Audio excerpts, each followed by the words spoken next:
What's going on? How's your Tuesday going? I hope really well. I'm actually doing really well.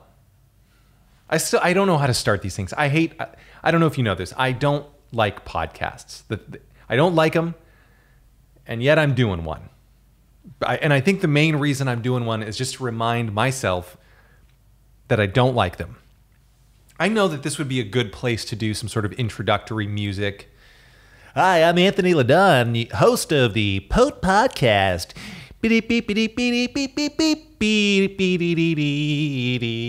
And that would go on for another 30 to 45 seconds. And then we do some like really cool sound effects, like that was really cool, in case you couldn't tell. And then we go straight into something really interesting. But instead, we've just got a talking head yammering on, asking you how your Tuesday's going. I hope really well. Mine is. Did I say that already? I can't remember. Well, what's new here at Chez LaDon? I don't know if you can see this on the video version, but my wife put up a Christmas tree 3 days ago. Yeah, so it's officially the holiday season here in my home. I don't know yet if I have a problem with this. I don't think I do. I feel like I should. I know back in the day, actually, I don't even know. When I was a kid, there was no Halloween, no Christmas decorations until like after Thanksgiving. And even then, I think Thanksgiving, and then you needed a day to digest and get, just relax, get rid of all the, well, number one, you're probably hungover as an adult the day after Thanksgiving. And you're probably, apologizing to your family for the big fight everybody got in over race, religion, or politics, or none of those things. But yeah, or, and when you were a kid, anyway, so you probably didn't start hanging up your Christmas decorations until a little bit later. But for sure, you didn't put them up before Halloween.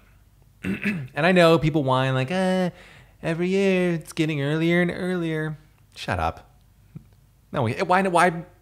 It's fine. Actually, you know what? I do have an answer. I don't have a problem with the Christmas tree being up early. I know it's a little early. I'm going to admit that.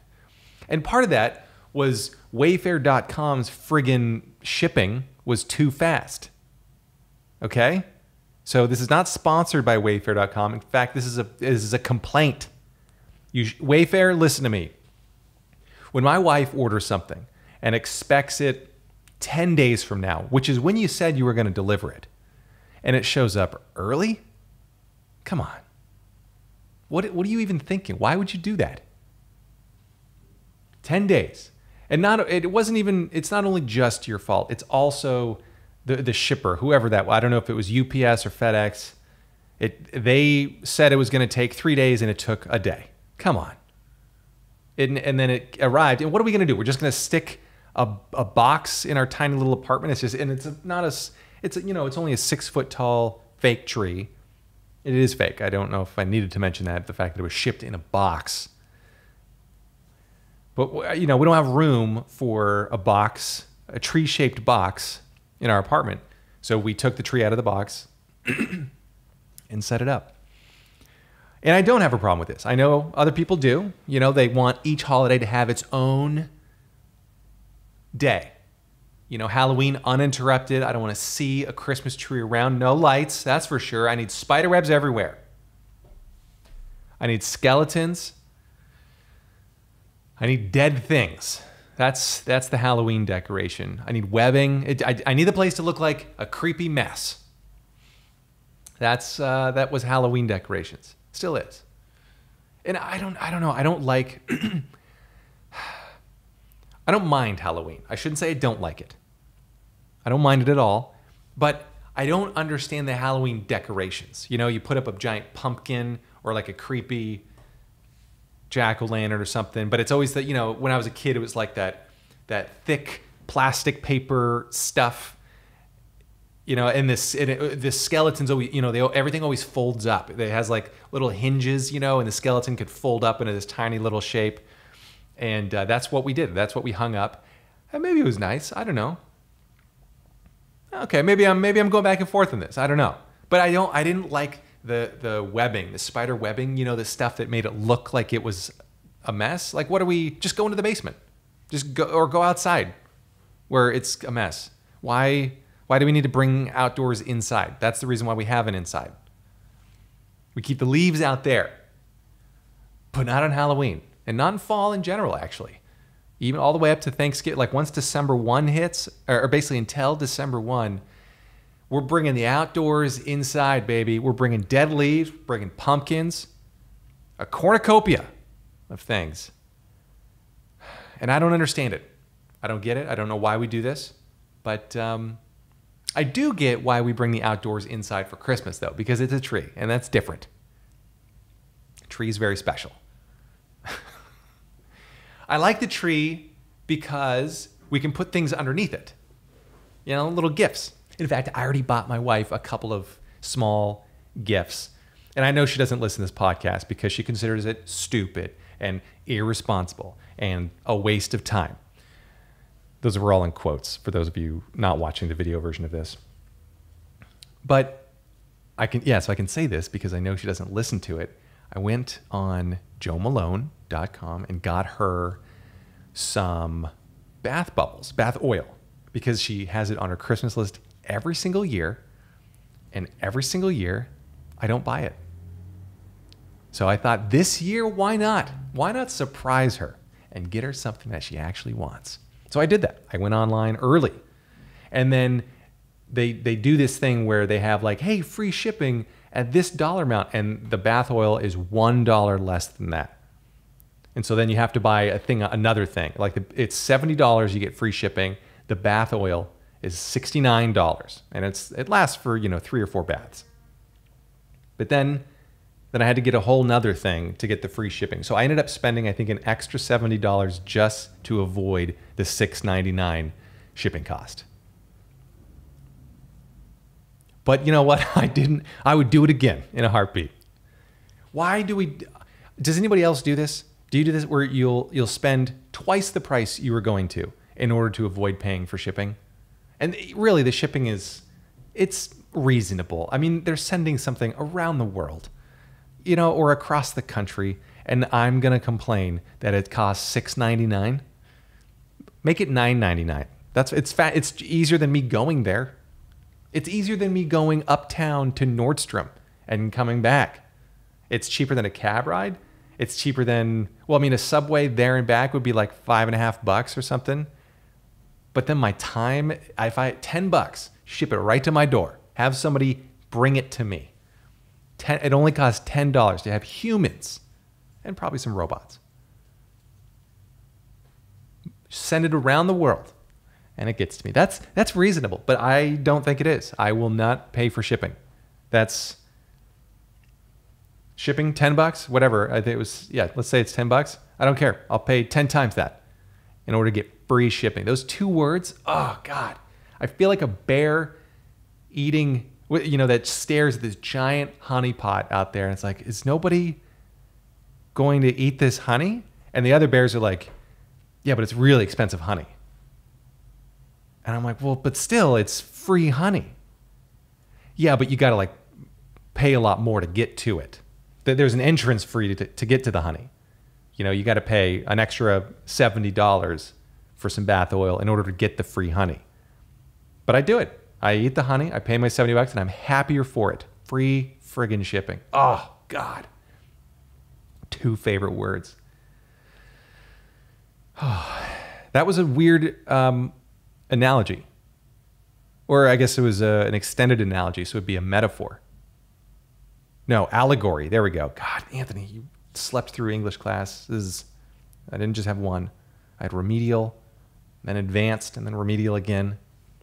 But yeah, an allegory. That's an extended analogy, right? I think. Somebody tell me. Somebody let me know. Send me an email to potcast@gmail.com. POATCAST@gmail.com. By the way, I got a new email address. I was out with a friend on Thursday, Jason Chatfield, who was a guest on this show and who's my only really friend. And I think he came up with the idea of changing the email address to Potecast. Why didn't I do that before? And it's a great idea. Instead of Pote Podcast, come on, Anthony. You knew it was right there. Just Potecast. Oh, so close. So yeah, send me an email. Let me know your thoughts. What was I even asking? Let me know your thoughts on free shipping. Oh, and Christmas decorations. So yeah, got the decorations up early, and they're going to stay up. We started listening to Christmas music around here, doing some jazz Christmas. Not bad. Kind of like it. But not much. You got to ease into the tunes because I don't want to do the tunes for too long. Too many Christmas tunes for too long, and then I get bored and angry. Not a good combination. Because you're all pent up, but you have nowhere to use it because you're bored. And you can't put it anywhere. It's a dangerous combination. Okay, Christmas decorations are up. We talked about that. Beat that reindeer to death. You know what? So somebody asked what books I'm reading. You can ask questions too. It's not quite like an Ask Me Anything. It's Ask Me Some Things. It's like an AMS. T? Yeah. Ask me some things. Ask me some things. Not all things or ask me anything. It's some things. And it's also not live, so that's the other tricky thing. Are all AMAs live? I don't know. Okay. Anyway, somebody asked what books I'm reading. Nonfiction. Or actually, I don't know if they even specified. It was me. I wrote the letter. Snail mail. I actually sent it with a oh, God. That went off the rails quick. All right, so I'm reading this book called, I think it's called My Creative Space. Did I already mention this on the podcast? Let me know if I did. But it's called My Creative Space. I'm just double checking online that it is yes! How to Design Your Home to Stimulate Creativity by Donald Ratner. Phenomenal book. Here's why. It's easy to read, number one, which is the most important thing. But it's basically a whole bunch of tips and tricks on how to design your home to better stimulate creativity. It's exactly what it says on the title of the book.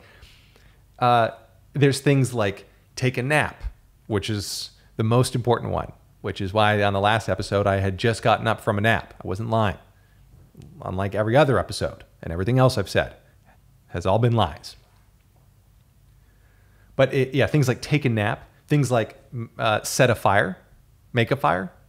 It's basically a book for arsonists, really sleepy arsonists. But no, or even look at a picture of fire or a light bulb. I like look at a light bulb. So I got one of those Edison light bulbs. If you're watching the video version of this, you can see it behind me. That apparently stimulates creative thought. But here's the scary thing. So basically, there's all these great ideas in there. Take a nap, look at a light bulb, start a fire, burn your house down. Keep your desk a little bit messy to stimulate some more divergent creative thinking, and then tidy up when you want to use convergent thinking. Basically, if you want to come up with new things, divergent, look at something blue, that's another thing. And then clean up or look at something red, supposedly, when you want to like start editing, or if you're doing accounting, which isn't really creative, but anyway, that's the point. But the scary thing is I'm already doing a lot of those things, and this is as good as I'm going to get. That's frightening to realize, is when you read a book that offers you, it's like unlock the secrets of your potential. And then you realize you've unlocked all the secrets already. You're at your potential. And then you got to look yourself in the mirror and acknowledge your situation and basically realize this is as good as I'm going to get. Today is going to be my best day. And then it's not going to get any better. I'm not going to create more creative things. This is it. I peaked. Which is nice. Then it takes the pressure off. Then I don't have to try anymore. It's like when somebody uses a slow cooker in the kitchen. They've given up, I think. It's like, why don't we just throw everything in there and just cook it until it turns to mush? That's my idea of cooking, because I've given up. If anybody, I worry about people using slow cookers, because I think they're one step away from ending it all. I think there are phone numbers that you can call. Don't do it. Anyway, so there's nothing I can do to improve. But anyway, if you actually, all jokes aside, the book is actually phenomenal. It lists a ton of different ways to like organize your room, your bedroom, your office, your study, whatever you want. How to hang art and what kind of art to hang. So like look at naturey things helps apparently foster or stimulate creativity. The Christmas tree I've got immediately to my right here is making me a more creative person, obviously. But apparently looking at blue, the color blue. So I'm printing out one of my photographs that I made up in Acadia National Park a few weeks ago. It's kind of purple, blue, color primarily. So I'm going to get that printed out real big, put it on my wall. It's going to be awesome. And so maybe there's a little bit of hope left for me. Maybe I can get a little bit more creative. I'm curious, what do you guys do to stay creative? Like, are there any little tips and tricks that you've done? Send them in. Potcast@gmail.com. POATCAST@gmail.com. I'm curious. I liked, if you've ever read The War of Art by Stephen Pressfield, highly recommend that book. It's very good. He talks about his routines, and I couldn't really tell if he was joking or what. But there was one section where he's like, every morning I get up at this specific time, and then I put on this jacket that somebody had given me. He brings out a little trinket that he puts on his desk, and then he gets down to writing. This is the guy that wrote The Legend of Bagger Vance and a bunch of other stuff on creativity and writing, which all of those books are phenomenal. There's like The War of Art. Oh, I should not have dived into saying that I was going to list off his books because I have no clue what the rest of them are. Oh, one of them is called like Nobody Wants to Read Your Shit. Do the Work is another one. Yeah, maybe I can remember a few. Anyway, they're great. They're really good books. Highly recommend them, especially for creatives out there. Like if you need, it's a nice little kick in the pants, each of those books. And there are some tips and tricks in there on how to optimize your creative process. Anytime you have a creative idea, he recommends writing it out in 3 acts on like a yellow Lego pad. For instance, he separates it into 3 sections, and does act 1, there's a problem. Act 2, it's more exposition on the problem, and then Act 3, we fix the problem, kind of a thing. But yeah, great, Stephen Pressfield. That's not a book I'm reading now, but I have read and loved it. I'm reading a nonfiction book right now that I didn't like. I'm not going to name it because I don't think that's important, but it's for my book club. It's a book that I would not normally have picked up, and a book that the guy in my book club who picked it also would not have normally picked up. But that was kind of the point. It was, to expose ourselves to things that we wouldn't normally read. And it's I don't like it at all. It follows 3 different characters. The main character dies in the end. And it's not very fun. I mean, I'm sure it's just not my cup of tea. I'm sure it's a wonderful book, and it's just not for me. Yeah, so I read that. That was, the best thing about the book was that it was short. It was relatively short. So, it was only a 3-hour commitment, 4-hour commitment, I think. It was good. Oh, okay. Here's another thing. All right, let me go over here. Boop. My wife and I are you guys, okay, I've mentioned this before in the podcast. Are you into Animal Crossing New Horizons? If you don't know what that is, you can skip forward a couple of minutes. But the game is addicting. And my wife and I did a walkthrough. So we have a 5-star island, which is the highest rating that an island can get. And I say she designed it, and she decked it out for Halloween. And so we did one of those walkthrough things where basically I flew to her island in the game. Not really, because we can't fly it.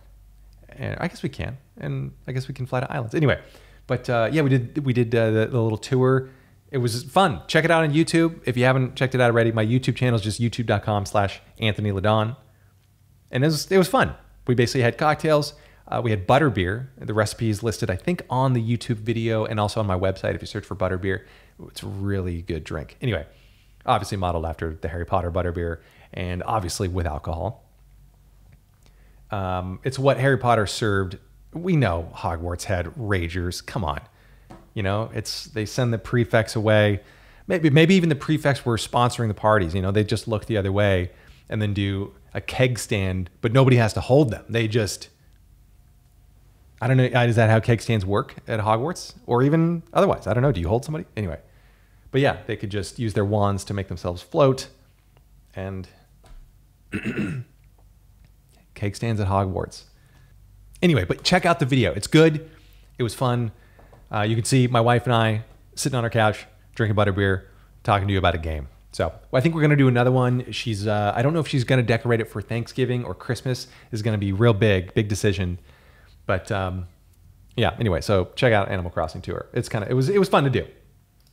Been watching a lot of TV lately. That's been great. We all have, obviously. And I realized that the dumbest characters on TV are the bomb squad guys. You know what I'm talking about? Every police procedural, a couple of times a season, maybe once a season, they'll have a bomb scare, and they radio in the bomb squad guys. Send them down. Send in the bomb squad. And then some guy who looks, he's already sweating because he's, number one, he's got to walk in and defuse a bomb. But he puts on the suit, presumably after putting on a diaper. But, they put on the suit and then they get out there, they check out the bomb, and they're like, we're going to need the robot. And then the detective always says, there's no time. Can you defuse it? And then the bomb squad guy always just, yeah, I can. Just once, I want to hear the detective say, well, then why'd you even ask for the robot? If you can do it, just do it. And also, we go through this every single time. Just bring the robot with you. Why not send the robot in first? Wouldn't that be if you're always going to call for the robot, if you're never going to do your job, send in the robot. Just step one. Don't even suit up. Just get out the remote control. Wheel the little guy over there. But just once, I want to hear a detective say that. Why'd you even ask for the robot then, buddy? I don't know. It was just a line in the script. And the bomb squad guy always looks harried and embarrassed, at the same time. Just like, oh, yeah, I should have thought of that. Yeah, I'll go ahead and defuse it myself. I'm sorry. Yeah, but the TV bomb squad guys are the dumbest every single time. And it's not like it's a new thing every time they go in and look at a bomb. They know it's a TV show. You're going to fix it. You're going to defuse it. Just maybe carry the robot, wheel him in. I don't know. Has there ever been a show where the bomb squad guy clips the wrong wire? Or the detective gets the information and they're like, oh, we just got it out of the bomber. Clip the blue wire. And then the bomb squad guy's like, shit, I'm colorblind. A colorblind bomb squad guy. That would be the worst job to get if you're colorblind. It's a funny idea though. I don't for some reason he's just gotten lucky every single time he defuses a bomb. He's like, is it red or green? I don't know, I can't tell. And then he just clips one of them, grits his teeth, clip, and then whew, all right, made it this far. It's a bomb squad guy with a death wish. And he's colorblind. Oh, I kind of like that idea. Someone told me I heard this phrase the other day. I'm just out here trying to make an honest living. And that's a weird modifier, isn't it? To put on living, honest. Do we really need that? Is there anyone out there saying that they're trying to make a dishonest living? Yeah, I'm just out here trying to lie, steal, and cheat my way to the top. I mean, I guess politicians, but yeah, I don't know, an honest living. Just a thought, just a quick one. I might not even list it in the timestamp for this episode, but it's a note to myself to cut this one out. Boop. Okay, we're back. Sorry about the air conditioner. Anyway, I'm not going to apologize for that. I don't want to sweat in here. I got a reader email. Thank you, Alyssa, for sending this in. A couple episodes back, or maybe it was just the last episode, I talked about the greatest city in the world, self-described. Obviously, it's New York. And I asked for reader or listener opinion. if you've printed out a transcript of this and you're reading it, that's dedication. I wouldn't even do that. Most of this is just gobbledygook anyway. No offense if that's, I don't know if that, is that an offendable thing? Is that a bad word to say? I don't know. I hope not. Oh God. It's just jokes. What was I going with this? Oh yeah, a listener. Oh yeah, so I posed a question to listeners: what's your favorite city in the world? And Alyssa wrote back and said New York, and then first runner-up would be Boston, and second runner-up would be Seattle. But she made a comment that I totally agree with. And New York is a great city for introverts because there's so many people here. Nobody gives a shit about you. You can walk around. Everybody else is so worried about, just not bumping into you that they don't care about you. It's great. But at the same time, they care deeply. I think if somebody on the street said, "Hey, can you hold this for me for a second? I've got to go." I don't know. Maybe that thought's not going anywhere. But I think I would take a bullet for somebody on the street, because it's almost like we're all in this together out there. And I'm talking pre-pandemic mostly because there's not as many people walking around right now, current pandemic. But it's this feeling of, nobody bothers you, nobody cares. There's celebrities walking around all the time. And hardly anybody. I saw Willem Dafoe several months back. Actually, a lot of months back now because this is pre-pandemic.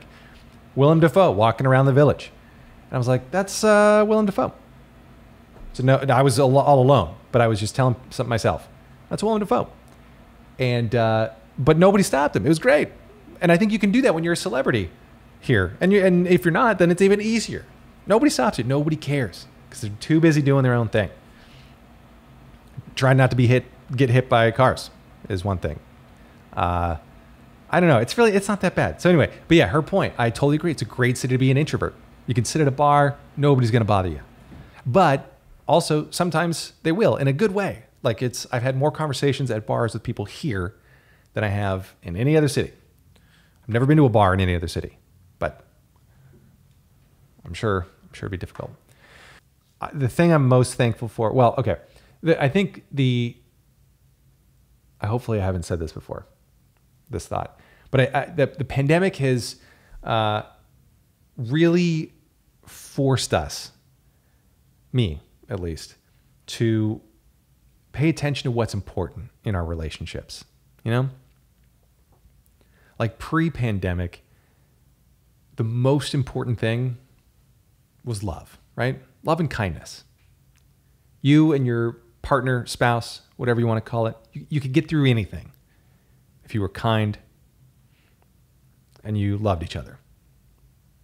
But now, during the pandemic, the only thing that matters, it's fast internet. It is. I mean, my wife and I were pretty close to a divorce until we got gigabit internet. That saved us. Saved us a lot of therapy. And now I can Zoom and she can watch Harry Potter streaming all the time. But I think faster internet is important. It's something that we're all using a lot of, and I think we should all be thankful for it. Oh, so I was on the internet. Do people still say on the internet or like on the web? I grew up when we capitalized the word internet because it was a proper noun. It was a name for a thing, a connection of all the computers. I don't know if we're saying that anymore, but I'm still saying it. I'm going to make it a thing. I'm going to keep it a thing. Keep the internet great again. Anyway, where was I going with this? Oh yeah, I was on the internet and I saw, I was looking up different policies, like where Biden and Trump fall on, policies, and it was like, anyway, long story short. One of them though was increasing the minimum wage. And I don't have an answer as to whether I'm for or against that. I think, so the question that was put up was, does Trump and does Biden, where does each candidate fall on increasing the minimum wage nationally to $15? I can't remember who wanted what. You can guess, but I actually don't care. And I don't know. I have two thoughts on that. On the one hand, basically, does it institutionalize mediocrity, or is it kind of a boost to the economy? Or is it the right thing? Because on the one hand, like when I was in school, I remember reading reports or, studies saying, and granted, I was an econ major because I wanted a job after school. But some of the studies were like, basically said, increasing minimum wage effectively closes down or marginalizes. Let's take a different example. You can tell I haven't totally thought this one out. But basically the idea is that increasing the minimum wage makes it more expensive to hire people, let's say, for McDonald's. That's a traditional, it's an easy one to say, okay, fast food, minimum wage, got it. But if you raise the wage high enough, then McDonald's can't afford to hire more people or to open another store or restaurant or whatever they call them. And so then you end up cutting out that potential, right? So there's one less store open, let's say, or fewer people hired or whatever, or they just replace them with robots, which is what they ended up doing in some McDonald's. Now there's fewer people working there, but they've got those touch panels. So on the one hand, it could be a boon or to stimulate innovation. Maybe it pushes, again, I'm sticking with McDonald's just to keep the examples simple, but maybe, it pushes them, all right, it's too damn expensive to hire more kids, more teenagers. So instead we're just going to put in a screen. And it's great because now, you can walk into a McDonald's and just tap what you want, or you can do it on your phone. But I think that was partially fueled or catalyzed by, or minimum wage was the increasing minimum wage was a catalyst for some of those things because it became prohibitively expensive to hire another person. But now where do those people go for jobs? That's the trick. But on the other hand, for the people who are in those positions and are making more money, great. It's less of an incentive to leave. You make more money. You're just given more cash for doing the same job. So you're making $6 to flip burgers, and now you're making 15. Whew. That's nice. But at what cost? And again, where do we pass on that cost? Because it goes does it go to the customers of McDonald's? I mean, you can only squeeze McDonald's so much before they're like, okay, well, we got to pass on some of this extra cost to our customers. I don't know. I don't have an answer because it feels better to give somebody more money, right? But on the other hand, those people, if those people are going to be out of jobs because they're priced out of a job, then that kind of sucks for those people. So yeah, I don't know. Minimum wage. What do you guys think? Is this a good thing? Is it a bad thing? Also, should we do it everywhere? I can understand okay, if you're going to bump up the minimum wage to $15 in New York, okay, that's great. That's not a whole bunch of money for somebody living in New York, but it's a ton of cash for somebody living in Alabama or Mississippi. A lot of people want to live in New York. The cost of living's high. Nobody wants to live in Mississippi. $30,000 a year, minimum wage-ish, that goes a lot farther. You can buy a nice little patch of swamp. No, I'm kidding. I'm kidding. This one's a rough one. I'll be honest with you. I'm having trouble because there's, some pressure to be funny here, and I'm not feeling very funny. So why don't I think I'm going to close this down for now, and then maybe we'll restart it in a little bit. One of the things I noticed on our road trip, this was months and months ago, a couple of months ago, was some hotels are using 1-ply toilet paper. Why? We found the other ply. We know that there's 2-ply out there. We've developed 2-ply, we use 2-ply, but yet for some reason, some people, some hotels are sticking with the 1-ply. I'd like to understand why. I am a 2-ply guy, but why are we using 1-ply? Is it like are you scared of the second ply? That'd be like going back to a horse-drawn carriage when we know we have cars, which is the second episode in the row I've mentioned horse-drawn carriages. Oh, by the way, I saw horses in New York. I was walking around. I saw the horses pulling carriages. It was great. Very nostalgic. I was in Central Park too. But anyway, yeah, I'm a two-ply guy.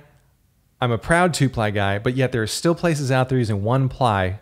And I know you can kind of make two-ply with a one-ply, and you can't go the other way around. You can't, if you're a one-ply guy, you can't unply the two-ply or de-ply, to get two one-plies out of it. But it confuses me. What are we doing with the one-ply? I thought we all settled. Two-ply. This is it. And I know it's a little bit more expensive, right? But you end up using a lot less because you get double on there. It's more than your one-ply. I've never encountered three-ply. I think that might be a thing. I don't know. I doubt it. I think that would be an abomination. Two-ply is enough. Three is just a little, that's too much. It's Johnson & Johnson, not Johnson, Johnson & Johnson. You know what I mean? Anyway, that's just a quick aside about two-plies. I don't know where you're at financially, in your whatever status, class, whatever, white, whatever color your collar is. I don't know. I don't care. But you probably have some things that you're proud of, that that you can afford because that last raise or because you've worked hard. And it's like, this is the thing, that I measure success by. Whether it could be vacations, a new car, bigger house, I don't know what it is. For me, it's paper towels.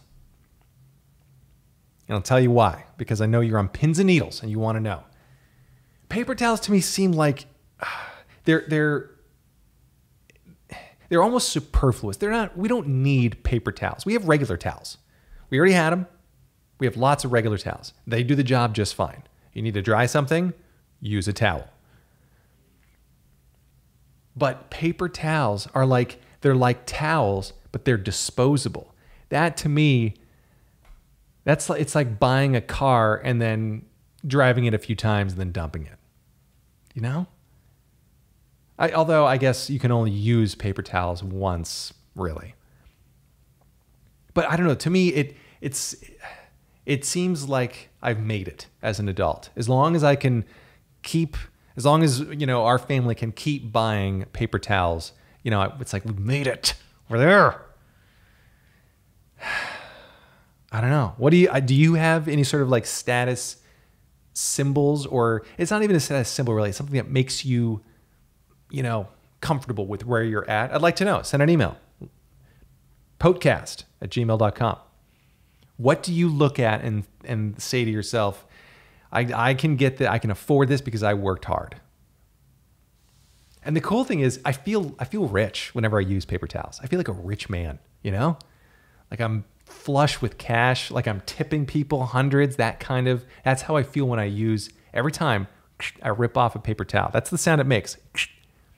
When I rip one off, it's glorious. And oh God, I'm scared for the future. Like, what if there's a point in time when I can't afford paper towels? What am I going to do? It's like going back to the dark ages. I'll probably be buying one-ply TP too. I know the TP scare is over. Thankfully, I don't know what that is out there. If you can hear that, that is the loudest car alarm I've ever heard. It sounds like a train is right outside my apartment building getting broken into. Anyway, sorry about that. It's my train. There it goes again. But anyway, I should say, but anyway, one more time. But yeah, so paper towels, one ply. Yeah, I know that, where was I going with this? I know that the paper towel scare is over, thankfully. But did you know anyone who said something like this? I was talking with this gal and she was like, I was never worried about the toilet paper scare because it's like, I can always take a shower. Who are you? what is your situation in life where that's where you go? You just jump. I mean, look, I'm not saying there's, I am. I mean, I am saying there's something wrong with that. I would fight somebody to get TP. I would sell my body for toilet paper before I use the excuse, well, I can always take a shower. You know, it's just, we're not at the point. I know things got rough there for a little bit, but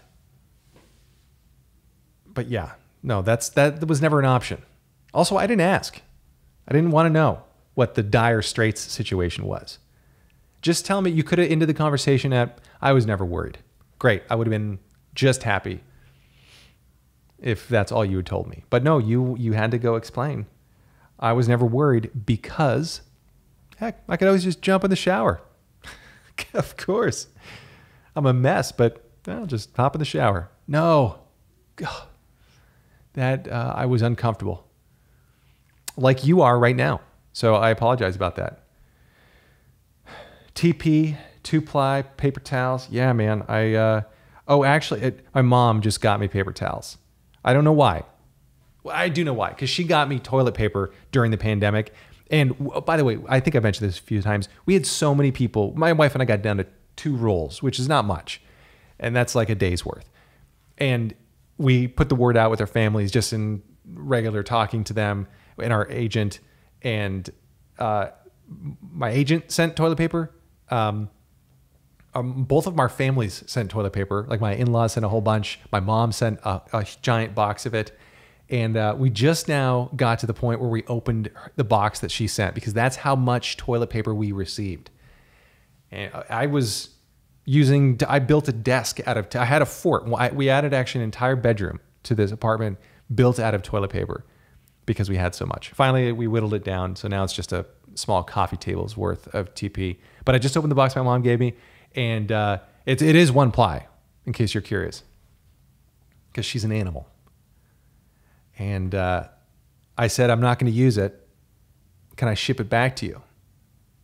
And then she said, well, yeah, but I'm going to send you money. And I'm like, don't do that. So she ended up sending me paper towels, which is pretty much like money. It's like printing money for me. Because, again, that's my status symbol. That's what makes me feel rich. Paper towels. It's a slow week. All right, what else we got going here? A couple of announcements. Join me tomorrow for a Zoom comedy show. No, not tomorrow. We're just going to start that over again. A couple of announcements. Number 1, join me Thursday night at 8 p.m. Eastern for a Zoom comedy show. I'll be hosting that. You can check my website. Go to the shows tab for a link to that. It's going to be fun. Oh, also, I'm going to be hosting a live cooking show on Saturday. Let me check the date. Saturday the 7th. We're going to do a live cooking show Saturday the 7th. This will be on YouTube Live. If you sign up, if you want to cook with me and get the list of ingredients and the recipes and everything, sign up for my newsletter and I'll send it out there. You can unsubscribe anytime you want, but if you want to cook with me and you want to get the shopping list there, just head to my website, anthonyledon.com, do a little subscribe action there. I think it's right on the homepage. Scroll down a little bit, drop in your email. I barely send out newsletters. I do it maybe twice a month, if that. I think the last one I sent out was in August of 2016. What else am I doing here? Yeah. Why don't we just end it here? Thanks so much for listening. I appreciate it. I'd like to thank our sponsors. We've got Buddy's Auto Body Shop, best in the Northeast. Buddy's Auto Body Shop. Rectum will fix them, specializing in rear endings.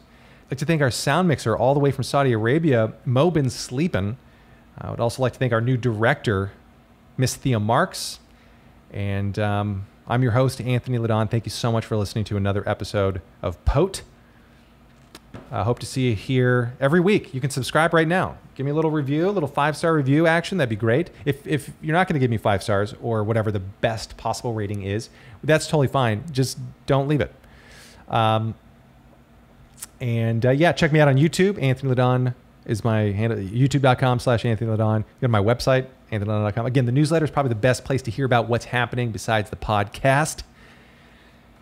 And yeah, that's about it. All right. Take care. Good seeing you.